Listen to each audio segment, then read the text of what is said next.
Joel Torres para Contralona y me place presentar en esta ocasión al campeón intercontinental de WWE, Gunther. So great to meet you. How are you, sir?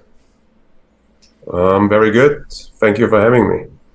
So I want to ask you first, the legacy of the Intercontinental Championship has been great all these years in WWE. How important is for you, that responsibility to carry such a legacy that carried Stone Cold Steve Austin, The Rock, Triple H, Bret Hart, Pat Patterson? Very important, obviously. I take great pride in doing, my bit to the title's legacy, but also in the same way build my own legacy. It's been, big responsibility so far, but also a great experience. I'm really enjoying it, and I put all my effort into that, all my energy I have. So far, like I said, it's been a great ride. Let's see how far we can go with it. What's that message that you want to send to everybody as the Intercontinental Champion? I don't think it's specifically as the Intercontinental Champion. Just in general, I want to be the guy that raises the bar of how serious our sport gets taken to the highest possible level. And I think with the Intercontinental Champion, I was able to raise the bar there again after it was down for a while. But I've always done that with even title runs outside of WWE or even in NXT UK. I care about this sport a lot. I think I care about it more than most of the other colleagues out there.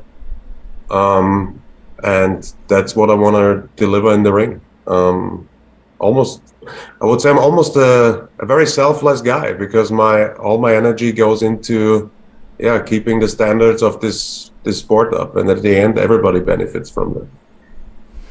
And I think I gotta say you have raised that bar, because I remember being there at WrestleMania 39, where you had that triple threat match against Sheamus and Drew McIntyre. How impactful do you think was that match, not only for your career, but for WWE? I think, like you just said, it was very well received. I think in general, a good heavyweight fight with wrestlers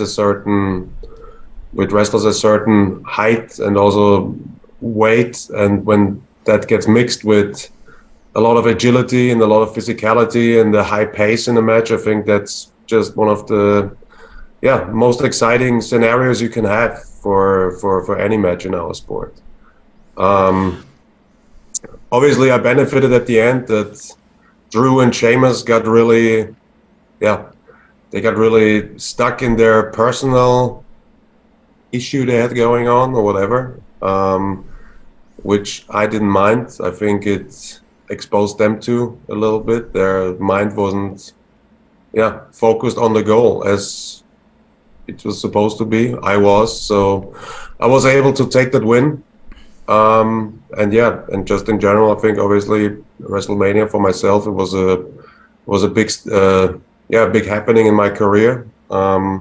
It definitely wasn't the last one I ever competed in. So I'm already focused on what's next for me, more or less, when it comes to that.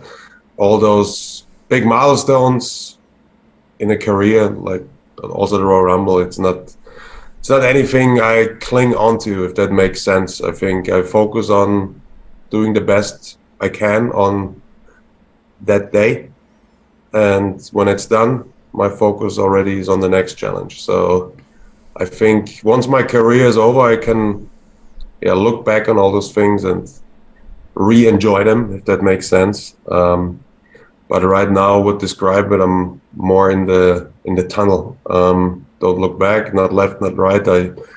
I'm focused in one direction, and that's where all my effort goes to. So is that next challenge Drew McIntyre? Do you think Drew McIntyre deserves a shot for the Intercontinental Championship? I guess the direction we're heading is quite obvious. On Raw, there's a face-to-face announced, so we'll see what happens there and how we go on from there. Does Drew deserve a chance? Yes, I think so, because his track record of his career is very impressive. I have to say that. He was the top guy of the company. He beat Brock Lesnar at WrestleMania. Well, it's a sad detail that it happened in front of nobody because of COVID. And I think Drew is a little bit rechasing that moment a little bit that he feels like he missed out on back then. And I guess he kind of wants that, wants to achieve that on my expense. That's my guess where his motivation comes from at the moment. And also the fact that I raised the level of the Intercontinental Championship to a degree where somebody like Drew McIntyre says, like, hey, that's something for me to go after. That's worth my energy. That's worth my attention. So yeah, as a wrestler, I think it deserves it. I think as a person, I'm not sure if, he's really focused on the important things. It feels like, for me, it feels more like he's on his mission is a little bit more emotion driven and out of personal, feelings towards happening in his career that should have been a different way, if that makes sense. So speaking about more personal, what's that thing that you've learned in WWE that maybe you didn't learn before in the business that have you applied nowadays? That's a good question, because at the end, I think it's nothing major where it's like, oh, I figured that out. Now everything is different. It's a lot of small things. I think the most important thing is to keep your confidence in your own skill and in your own beliefs, no matter the environment you're in. I think it's a lot easier on the indies to do that because there's less pressure, and then it's a little bit harder at NXT because it's a big environment already, and there's more opinions. There's people there working with more experience, and then it's at the biggest stage on the main roster. It's even more of that. We have so many guys there that are doing that job even behind the scenes for many, many years. And you hear a lot of opinions, you hear a lot of experiences and advices and stuff like that. And I love listening to all of that. But at the end of the day, it's the tricky thing is what to take out of that and make it useful for you, and identify what is not, even though it's great advice, but maybe it's not useful for you. And at the end of the day, it comes down to having the confidence to focusing and keep doing what you can do best, if that makes sense. I think that was the biggest learning experience, because when the environment grows, obviously the pressure grows and the room for error gets way smaller. So that's been the tricky part, I would think. But yeah. Awesome. Who do you think is that European superstar that deserves the big goal? I mean, the World Championship, the WWE Undisputed Universal Championship. Besides from me, at the moment, I think the European continent has done its fair share in the last years when it comes to producing really good wrestlers.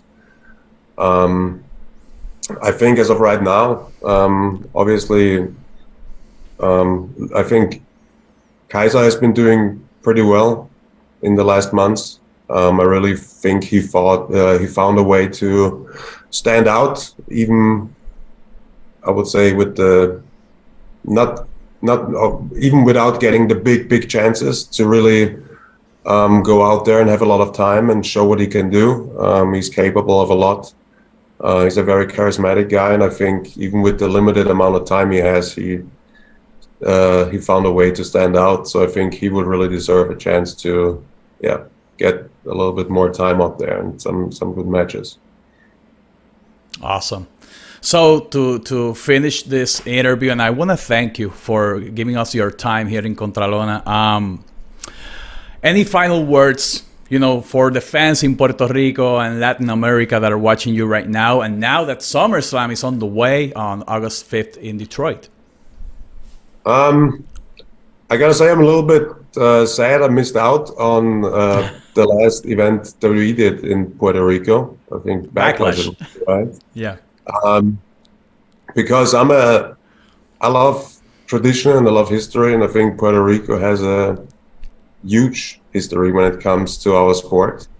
So I would have loved to go there and compete there. But well, I'm confident that we will return there at some point. So I'm hoping to be on there and go there. So that's a goal that you have now, to be here in Puerto Rico and wrestle for the fans here in the island. That's great. Awesome. Thank you, Gunther. We wish you all the best on your career, on the next things that you have as goals in WWE. Thank you for this time, and we wish you all the best. Thank you. Gunther, lo vieron aquí, el campeón intercontinental lo vieron aquí en Contralona, conectando la lucha libre contigo.